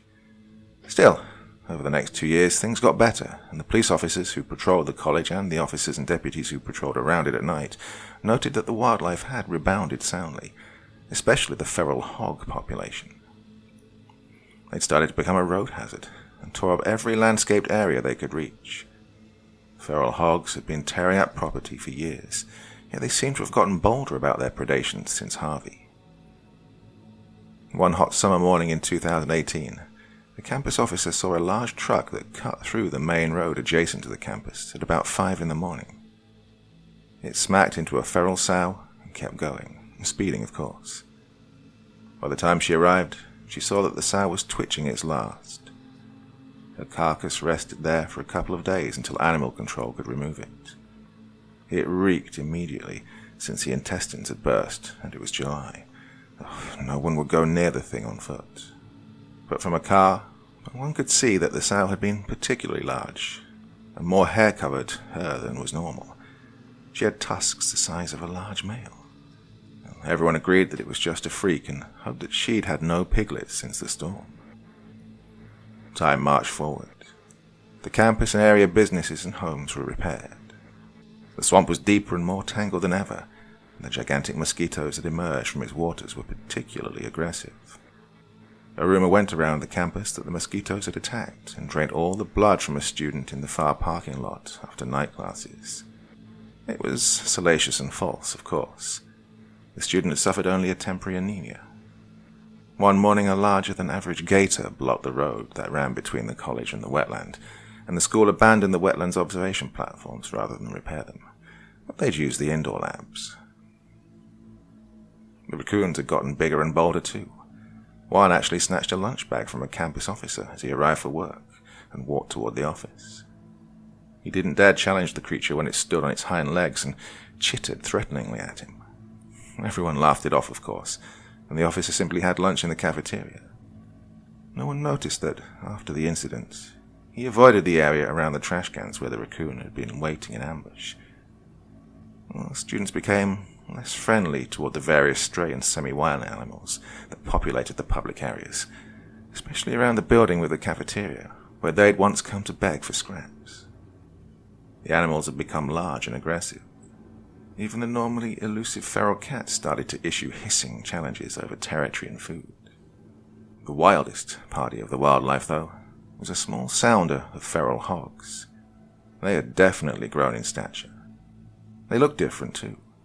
All porcine relatives had hair, but these looked like woolly mammoth hogs from the Pleistocene era. Their tusks had grown, and when one could catch a glimpse, they'd see a knob of flesh and bone had grown between the eyes of the pigs. This was more than just a different strain of boar introduced into the local feral population. It was a significant evolution.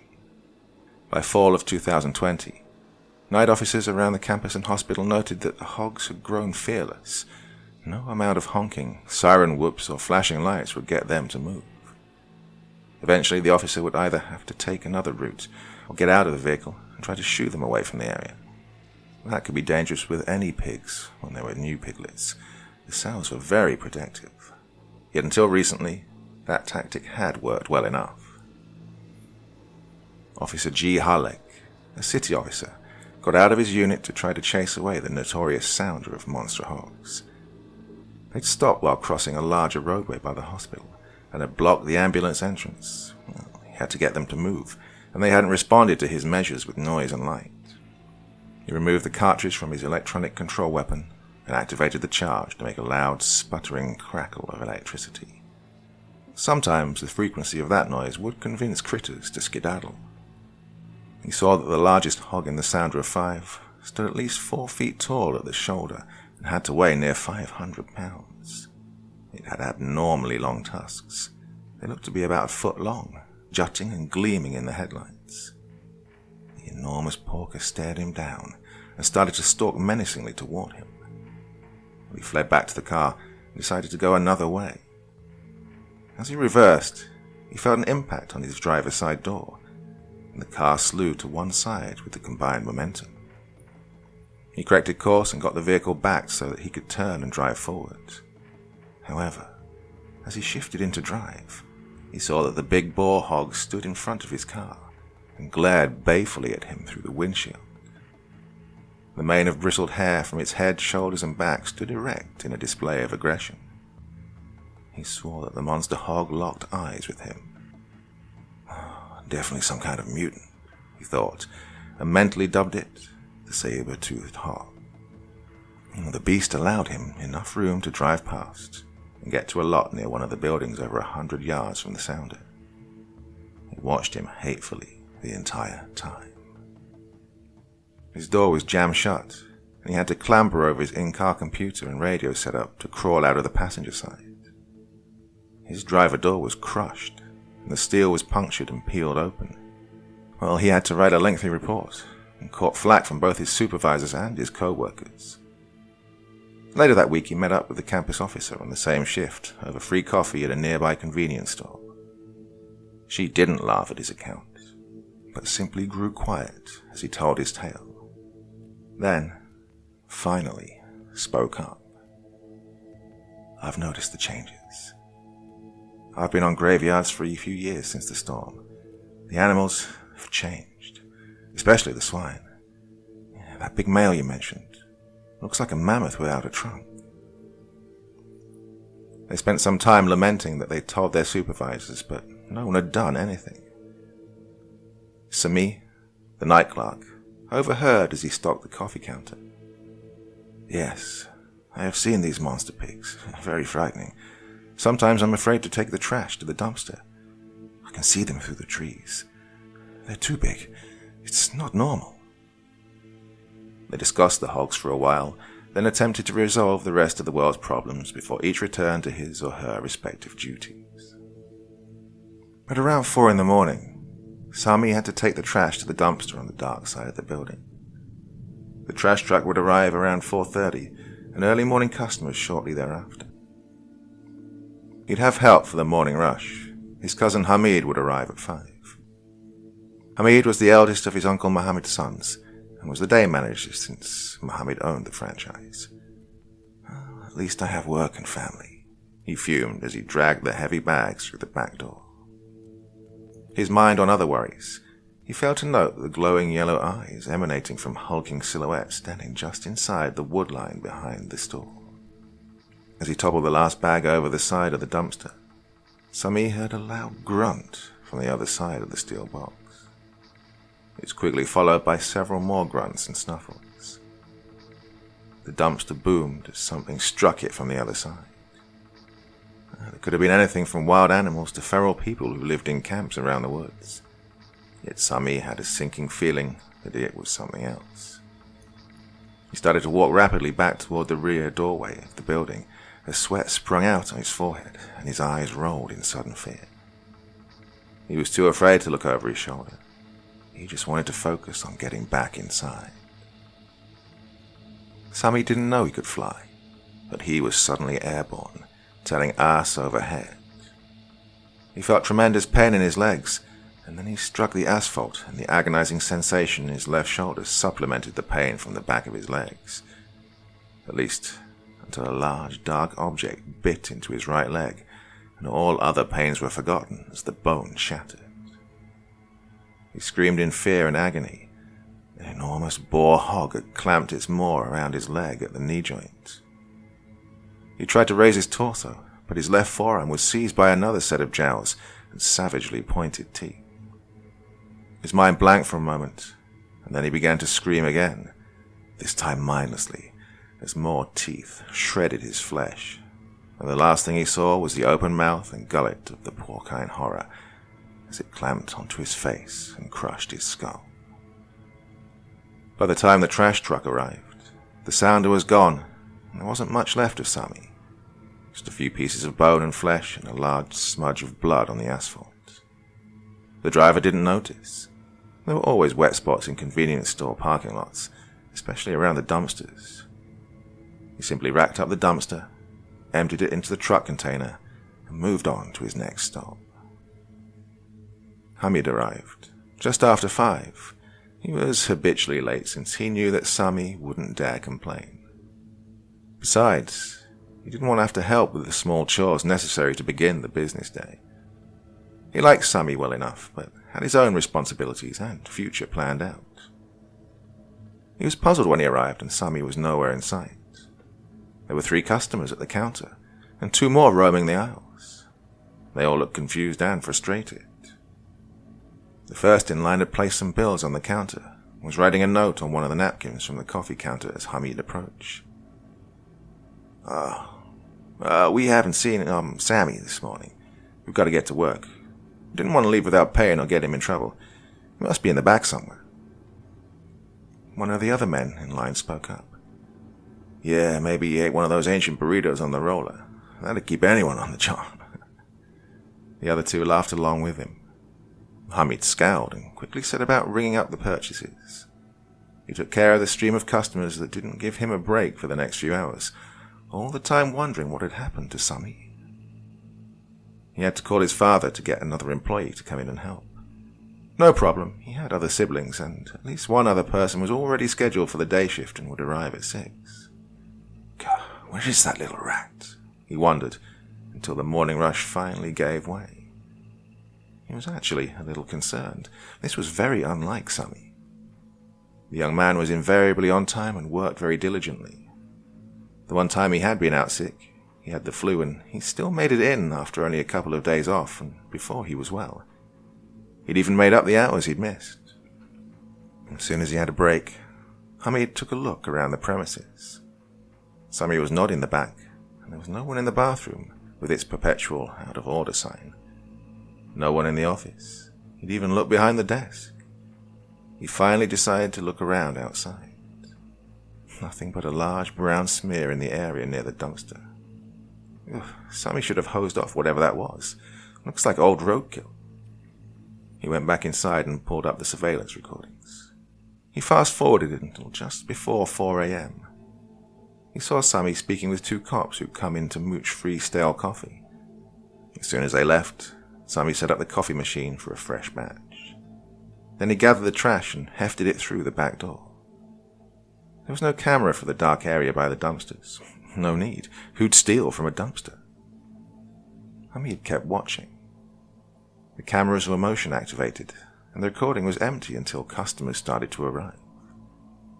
Well, Hamid spoke with his father, who was annoyed at Sammy, but not too worried. Well, maybe he was angry at something. Maybe he's taken up smoking and knew better than to come back inside. Who knows? If he doesn't show up for his shift tonight, we can call the police. He, of course, didn't show. At around 10 o'clock that evening, they finally called in that Sammy was missing. It had been raining since the afternoon.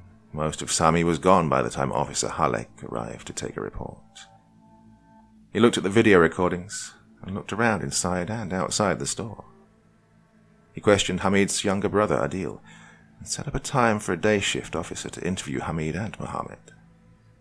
Sammy was an adult, and there was no evidence of foul play. He took the bus to work, so no one had any idea where he would have gone, and the call was marked as low priority, no safety concerns. 2 days later, Josh McClintock was out in the woods near the campus for the first day of squirrel season. He hoped to shoot a mess for the rodents for a dish of squirrel and dumplings. His wife Martha could still cook at 73, and he could still bring home hunted meat at 75. Life was good, so long as no one complained about him shooting so close to the campus. Things had changed so much in his lifetime. Human expansion had encroached on the wild areas he'd known in his youth. He settled in near a large hardwood tree and waited for the animals to stir again after he disturbed them with his presence. Eventually birds began to once again flitter through the branches and sing their morning songs. A large raccoon waddled by on its way home before the sun was too high. It looked over its shoulder at him with a glare, then gave him a sinister grin. It gave out a sharp little bark, then stood on its hind legs and waddled on into the trees. Josh was dumbfounded. He rubbed his eyes. Shit, the old-timer's disease has me, and I've gone crazy. Maybe I just dozed off it. I haven't been up this early in a while. And then he saw a big red fox squirrel scuttle into sight on the trunk of a large oak to his left. Biggest he'd seen in years. The breed had gotten scarce even before Harvey. He unlimbered his 20-gauge shotgun and slowly put it in position to fire on the hapless arboreal resident. Then he heard a loud rustle of brush from over his right shoulder. Something big had decided to move. The squirrel darted around to the other side of the tree, and the other birds and animals fell instantly silent. Josh shifted around thinking, oh shit, I'm caught. Private land, probably the owner. He decided to remain still. Maybe the guy would pass him. He darted his eyes around, trying to avoid moving the rest of his body, much the way squirrels freeze or try to hide on the far side of tree boles and then freeze. He heard heavy breathing behind him, and then a grunt and a snort. About that time a figure appeared to his front right. It had moved up silently through the trees. Stupid hog. He scared the shit out of me, Josh grouched. It was only then he registered how enormous the hog was. Yeah, this day is definitely a bust. The monstrous hog just stood there looking at him for a moment, then bristled and pawed the ground. John knew that his number 4 shot would just anger the animal, but he instinctively shifted the barrel of his shotgun toward the beast. That was when he felt the agony of a large tusk enter his lower abdomen and rip upward into his chest cavity. While he'd been watching the sow, the boar had spiked him. Martha was a widow before Josh's corpse even hit the leaves on the ground, and the sounder had another solid meal. By the next day, a search party combed the woods near the campus. Many were student volunteers. The search was called off after only a couple of hours. The mosquitoes had swarmed the searchers, and one of them had a close call with a water moccasin. The cottonmouth chased her up into a tree and continually tried to strike at her. About the time it started to slither up the trunk, another searcher arrived. He had a walking stick with a metal tip and was able to spear the large reptile. And then he was in trouble. The snake didn't die and was so large and heavy that its strikes began to tear it loose from where it was pinned. Fortunately, the combined screams of the students brought over a campus officer who shot the thing several times and finally hit it in the head. It measured in at 5 feet long and was about 6 inches in diameter. Between the insane mosquitoes and enormous venomous reptiles, the local constabulary decided to restrict the search to first responders. About then it started to rain heavily, and the search became moot. Dogs had tracked very close to where Josh had been posted, but something turned them from the scent, and they either shied away or just sat or lay on the ground and whined. Since the county had been in charge of the search for Josh and the city had jurisdiction on Sami, the 2 cases were not linked beyond interagency gossip at the first-line officer level. Josh was old and people assumed he'd gone out and had a heart attack or had fallen in some water or something. The story was quickly replaced by other events in local and national news. It was an election year after all, and November was just around the corner. The rain finally gave up a few days later, and by evening there was nothing left of it but ground fog. "Good night, buenos noches," Officer Therese called to the two cleaning crew members as the women made their way to the parking lot in tandem. He smiled in satisfaction. Apparently they decided to heed his advice that they should travel in pairs for safety. Well, one never knew when a crook might pop up, or a wild coyote or feral domestic animal might approach. The ladies returned his wishes and walked away, chattering amicably as they made their way through the well-lit parking area. The officer went back inside. It was nearly 10 o'clock and time for shift change. Most of the buildings were already locked. Well, the women had nearly made it to their cars that were parked very close to one another in the employee lot when Esmeralda, the elder of the two, noticed them. In the strip of woods between the parking area and the roadway were several sets of glowing yellow eyes set within large dark silhouettes.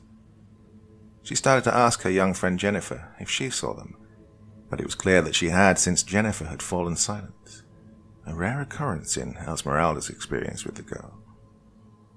There were 4 sets of eyes that glared balefully from the shadows. The shaggy outlines moved forward slowly, as though stalking towards the women. Esmeralda moved first. "Get in the car, Jenny," she called to the younger woman. Jennifer stood frozen in horror as the hairy brutes came into view. Esmeralda focused briefly on getting into her own pickup. She fumbled with the keys. "I should have listened when the officer said to have your keys ready before you get to your vehicle." About that time, the rumble of hooves on pavement registered, and she looked up in time to see the dark shape that rushed at her from the well-lit parking area. She noted the glint of the tusk as it rose and entered her skull from below the chin.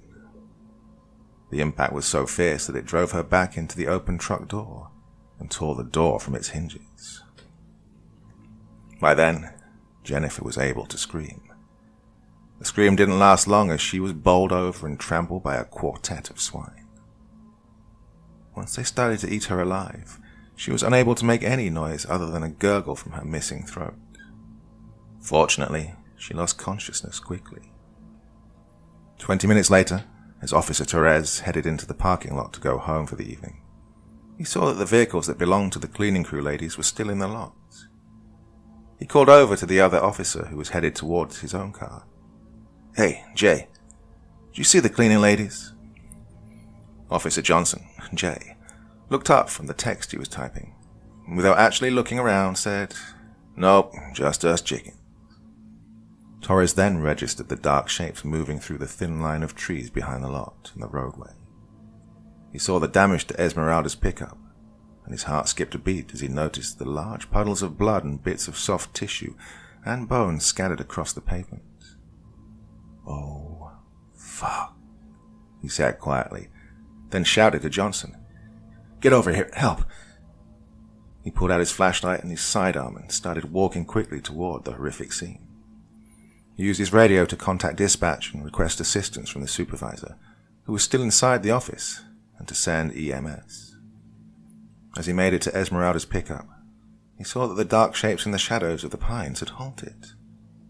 And then, glowing eyes stared ominously toward him.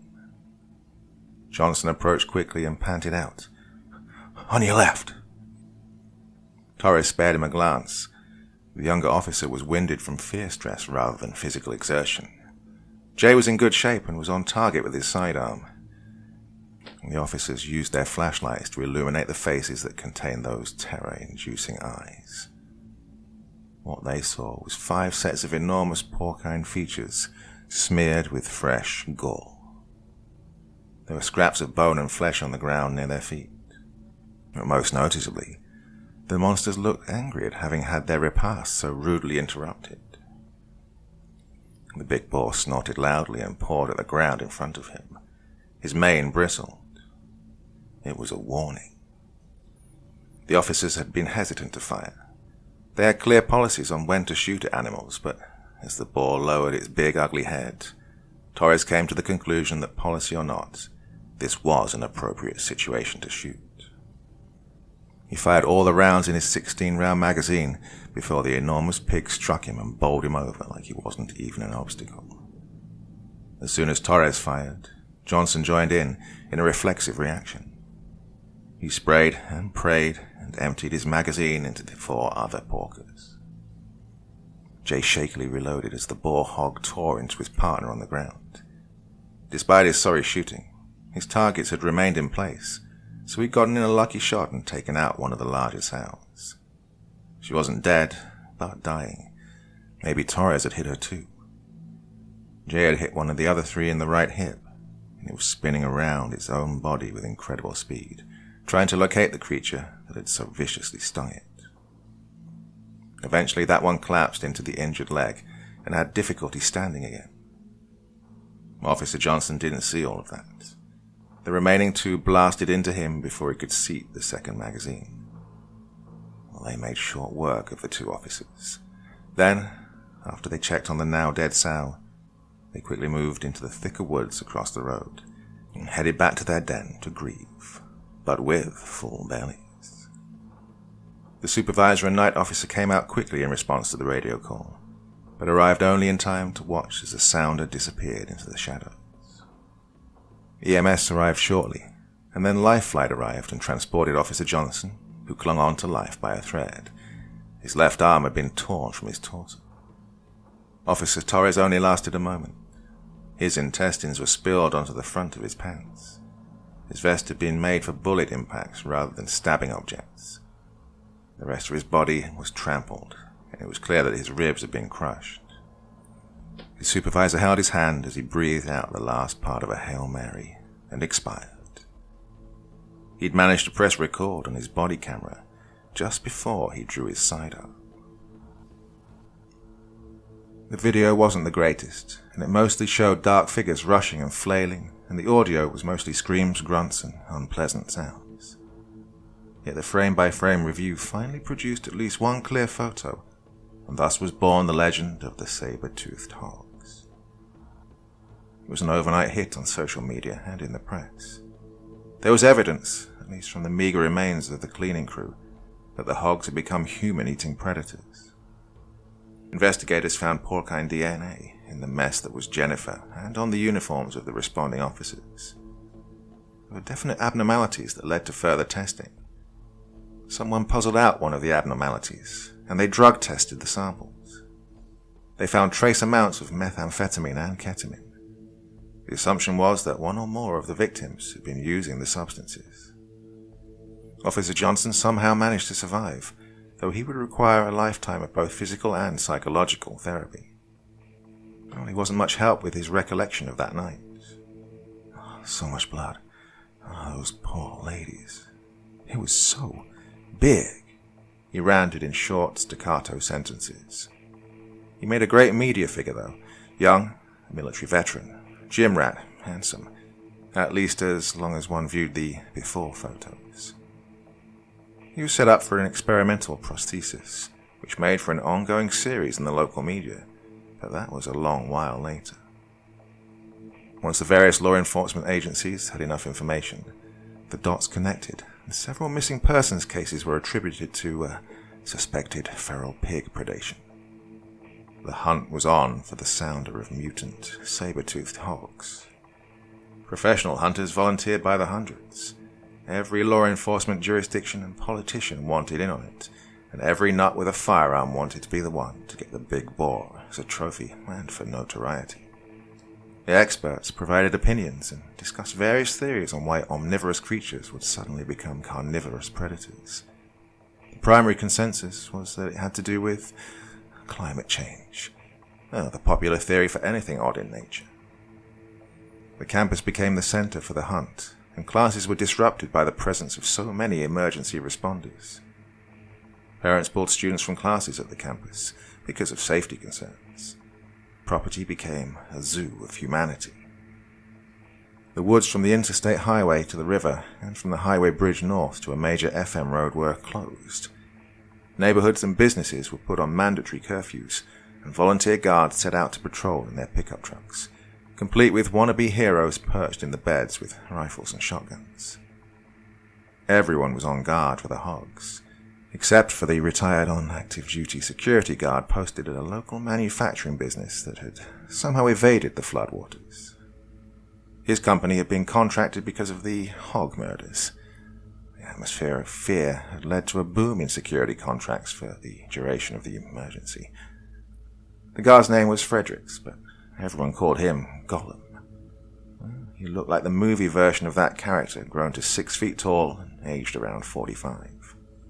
He was unpleasant, irresponsible, and a know-it-all who actually knew very little. Fredericks ignored all the hoopla and hype. Any fool knows how to hunt feral hogs. Dumbasses, he thought as he slouched on his golf cart, semi-dozing next to his cup of coffee. His supervisor had told him to stay inside and not use the cart since the hogs were reported to be as large as the little vehicle. Fredericks didn't care. What did that little idiot know? Fredericks had been a real cop, a deputy for one of the local constable's offices for almost 2 years before he'd been given the option to resign or be terminated. Well, he'd done security work ever since. None of these youngsters could tell him anything. He sat there, dozing and musing about what the other guards had meant when they called him Gollum. Something from some stupid movie, he mentally grumbled. Well, at least it wasn't Paul Blart, like when he'd used the Segway at the mall. And then a noise startled him fully awake. It was a splash. Then he heard a few more splashes and squelches of mud as he turned his ears to the sounds. There was a drainage ditch along the front of the property, part of the reason the waters had failed to inundate the main building of DMT Solutions Incorporated. Well, something or someone was approaching through the waters of the ditch. Maybe several somethings or somebodies, he thought. Probably some idiot kids. When the head appeared above the ditch, Fredericks could not believe his eyes. It was gargantuan, bigger than any hog he'd ever seen. It was almost as big as the head of the rhino he'd seen at the zoo many years ago. Only this one had tusks like an elephant rather than a horn on its nose, and a big bulging knob of a forehead. The head turned toward him, and he saw the yellow eyes focus on him and his little cart. His bladder released, and without thinking or steering, he floored the drive pedal. The front of the cart faced the exit driveway, but the front wheels had been turned to the side away from the one with the rhino hog. Gollum was headed in the right direction, completely by accident. He rolled the golf cart directly off the driveway and into the deepest part of the ditch on the other side. The big boar hog let out a snort that sounded like laughter. By the time he and the rest of his sounder had made their way into the ditch on the other side of the driveway, their initial work was done. Fredericks lay in a heap on the dash of the cart. His heart had failed. The ferals left little of the man and destroyed the cart, but the remains were easy to spot when the first employee arrived for work the next morning. After all, the back half of a golf cart blocking the drive will tend to get one's attention. The hunt intensified. The sounder was down to 2 sows. The one that left the college parking lot injured could not keep up with the rest, and after a few days of her lagging, ended up as a meal for the rest. The remaining 2 would bear litters soon.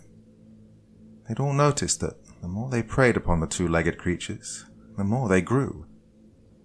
They may have just been eating so much protein, but they were all adults and should have stopped growing. Having such thoughts, and the ability to communicate them to one another, was something new and had only manifested in their generation. It may have had something to do with the knobs that had formed on their foreheads and were covered heavily in bone. They'd found a low spot by the river, a little bend in a tributary creek that was damp without being full of water.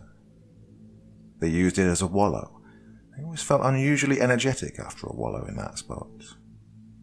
Their home was uphill, near the top of Black Cat Ridge.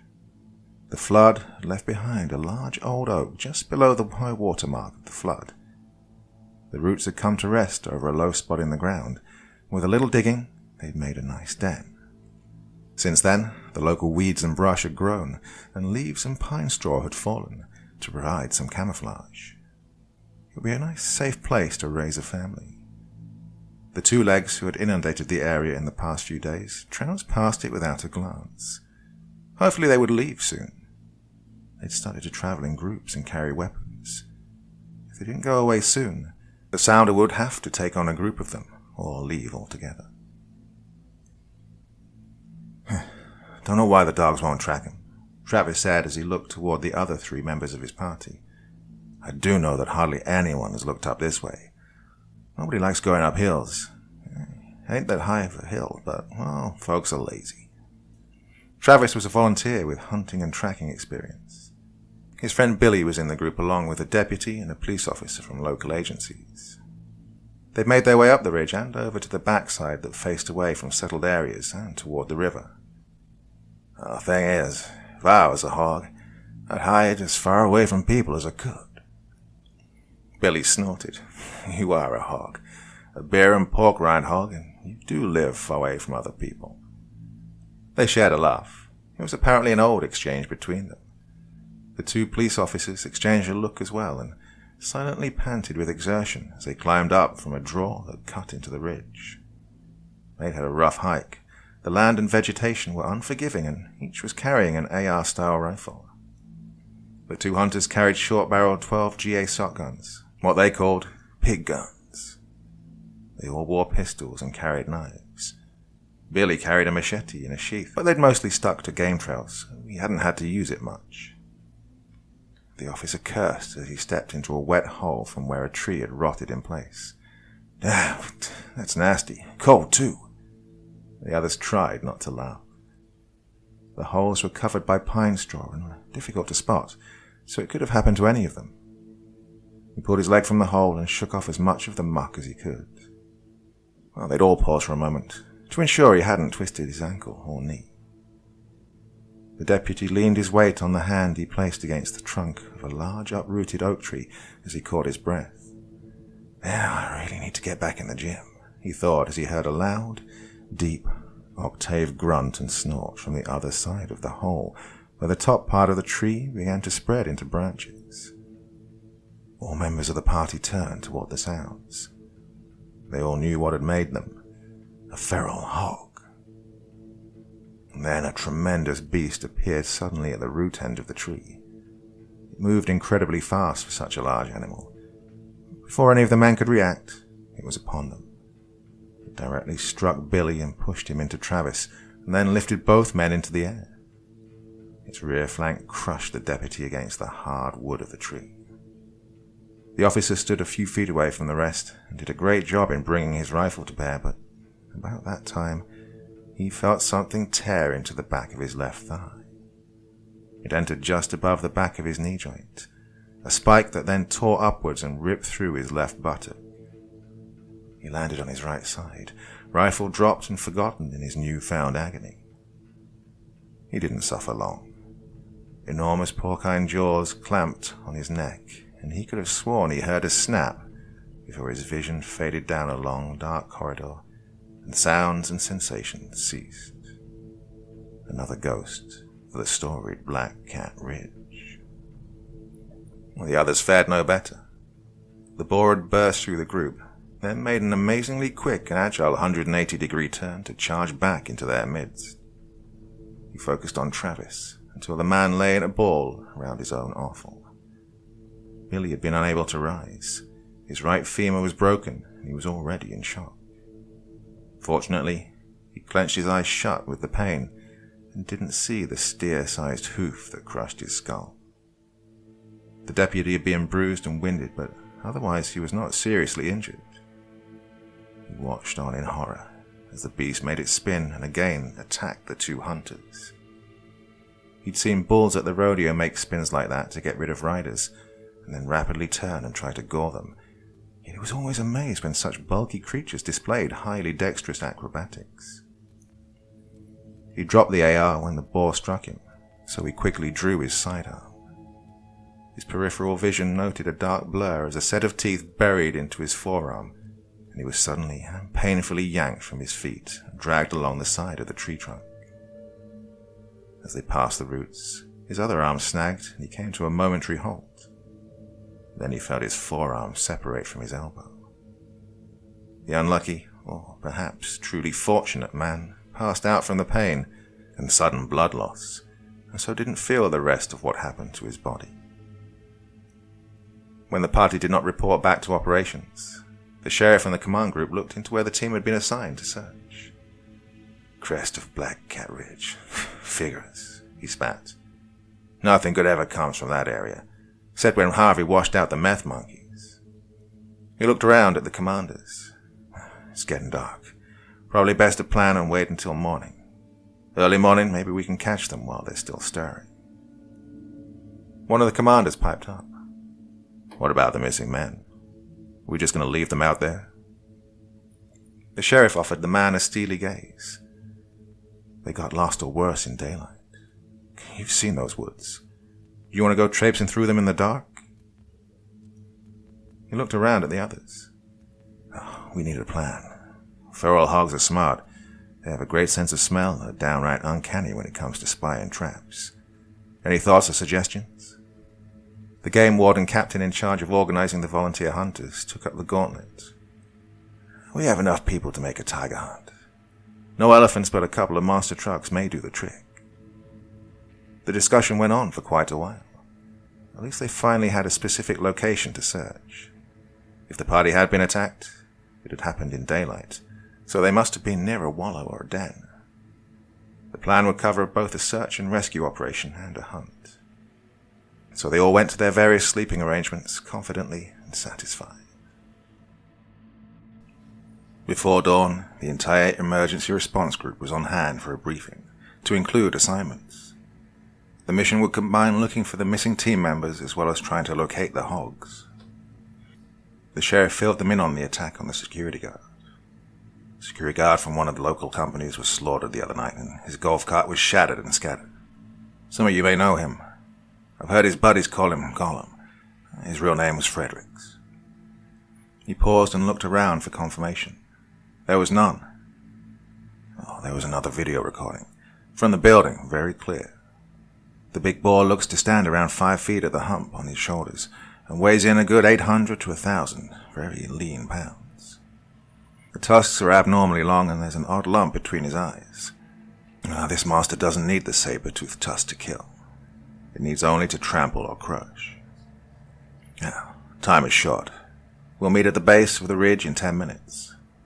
Well, he knew it would take longer, but he needed them to comprehend the urgency. Everyone will shake out in a line. As we proceed, you will stay inside of the team members to your left and right. While time is a factor, safety is the greater consideration. Stay on line with the others. I cannot stress that enough. We've set up 2 all-wheel drive vehicles with shooting platforms on the other side of the ridge and at the bottom. They're already in place on the other side of the ridge, ready to ambush the killers once we flush them. If we fail to locate and neutralize the hogs, we may be able to drive them into range of our shooters. Once we've crested the ridge, we'll descend only a short way down the other side. We do not want anyone in the line of fire of the shooters on the trucks. Oh, by the way, don't worry about making noise. The more the better. Might as well drive the monsters ahead. Just a reminder, they are aggressive and may turn back on us, so be ready. He answered a few questions, and then they were off on the hunt for the saber-toothed hogs. It took longer than anyone hoped to get everyone lined up and moving, but once they started, it went mostly to plan. About 15 minutes in, a shot rang out near the north end of the line, followed by the staccato sound of several more rounds from different calibers. That stopped everyone in their tracks, as per the plan. It was hard for the team members to restrain themselves from sprinting to the aid of those who had fired. However, the firing stopped abruptly after the initial bursts. Then, the waiting began. Shortly, the sheriff sent over the radio that all was well, but that one sector had encountered an extra-large nutria that had attacked a team member. He requested that the team leader from the game wardens respond. He gave the order to move forward again, and everyone did so, on much higher doses of adrenaline. Just over the ridge, a team a little south of the crest came across a large tree that blocked their progress. They found weapons and a few other inedible items, large pools of dry blood and offal. The area stank, and flies that had grown to the size of horseflies buzzed around the sticky mess. This caused another brief pause, and evidence techs were deployed to the scene. Once they arrived, the line completed its push. No one had spotted the pigs. SWAT Officer Jenkins, who was an assigned sniper, lay prone on his mobile shooting platform. His spotter, Officer Tran, stood to shake off fatigue and to maintain a better view. There was a secondary spotter, a local hog hunter on the platform, and the driver sat stoically in his seat, looking around in every direction he could. Their vehicle was positioned closest to the river. It sat on oversized wheels and tires, so everyone was reasonably high off the ground. They were all pretty tired since they'd left late the night before to get into position in time for the early hunt. Well, it was a waking shock when they heard the radio traffic about the fate of the missing party. Crap, Jenkins thought. How many more? Soon he could hear the noise of the beaters as they came to a stop a safe distance out of the line of fire from either truck. The sheriff came over the radio and told the beaters to make some noise. Well, the first responders yelled and clapped their hands and whistled along with most of the volunteers, but sure enough, a few of those yahoos fired rounds. Apparently, they didn't understand the concept of gravity. The rounds had to come down somewhere, and there were far too many people in the area. There was a quick and angry broadcast of "Cease fire," repeated until well after the last shot. This was followed by a tense reminder that firearms were to be used only when they faced a life-threatening situation. Well, at least the wait isn't boring, he thought as he looked up and winked at Officer Tran, who smirked, shook his head and mouthed, "Dumbasses." That was when a rumble of hooves and a loud boom erupted from the passenger side of the truck, and the entire vehicle tipped a little toward the driver's side. There was another rumble of hooves, and before the vehicle could tip back, an even greater impact. This time it tipped most of the way. Grunting squeals, deepened and increased in volume to a surrealistic level, roared as another impact finished the job and rolled the truck onto its side, and then onto its top. The boar and the larger, older sow stood looking on in satisfaction. Their long hair was matted with mud from their early morning wallow. They had spotted the ambush on the way back to the den and had decided to conduct one of their own. They left the younger sow down by the river. She was slow and gravid, getting ready to have her little ones. In the truck, the driver dangled upside down, caught in his seatbelt. Officer Tran and the civilian hunter had fallen when the truck rolled. The hunter had jumped free, but lost his life. Tran and Jenkins managed to end up on the ground with the bed of the truck and the roll bar keeping the mass above them. Tran was curled around a broken arm. Jenkins, while stunned by the suddenness of the attack, still had hold of his rifle. He turned dizzily toward the two brutish swine. The big male eyed the truck and pawed at the ground. The sow had started a loping run that would build up momentum for another strike. As she came around face forward, Jenkins had time to get his muzzle in line and fire. He fired 2 more rounds in quick succession, and the sow screamed as the .50 caliber round struck her in the chest and penetrated her vital organs. Her carcass skidded to a stop about a foot from the side of the truck, and Jenkins' view was entirely blocked. He rolled toward the driver's side and scrambled to his feet. "Tran!" He reached under the truck and grabbed hold of Officer Tran's collar. He pulled backwards as hard as he could to get clear of the truck. Had the boar flipped the truck over again, they would have made it. Instead, there was a loud crash from the front of the truck, and the front end, engine and all, spun towards them at tremendous speed.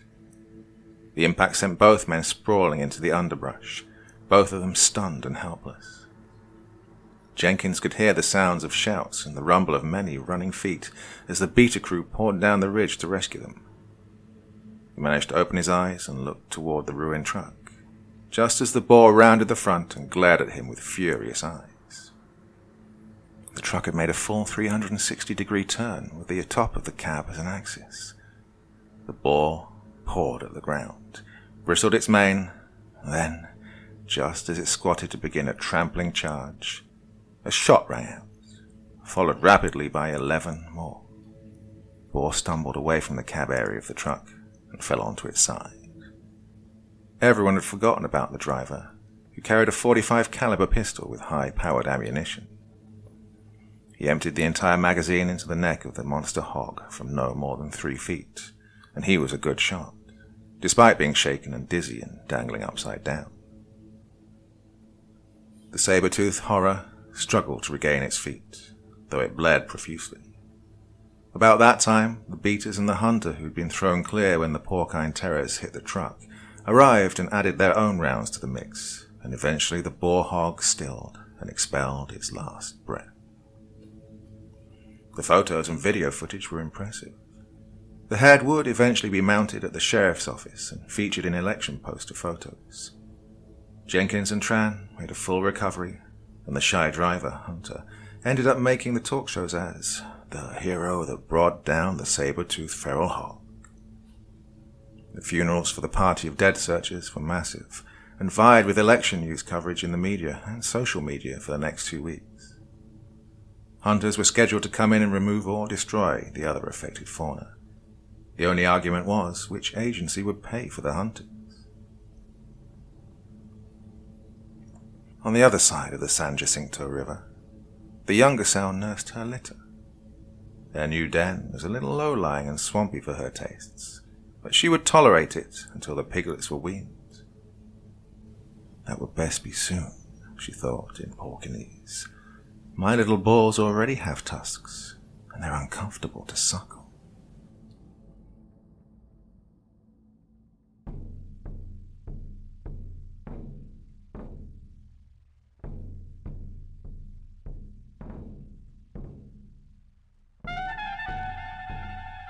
And so once again, we reach the end of tonight's podcast. My thanks as always to the authors of those wonderful stories, and to you for taking the time to listen. Now, I'd ask one small favor of you. Wherever you get your podcast from, please write a few nice words and leave a 5-star review, as it really helps the podcast. That's it for this week, but I'll be back again same time, same place, and I do so hope you'll join me once more. Until next time, sweet dreams and bye-bye.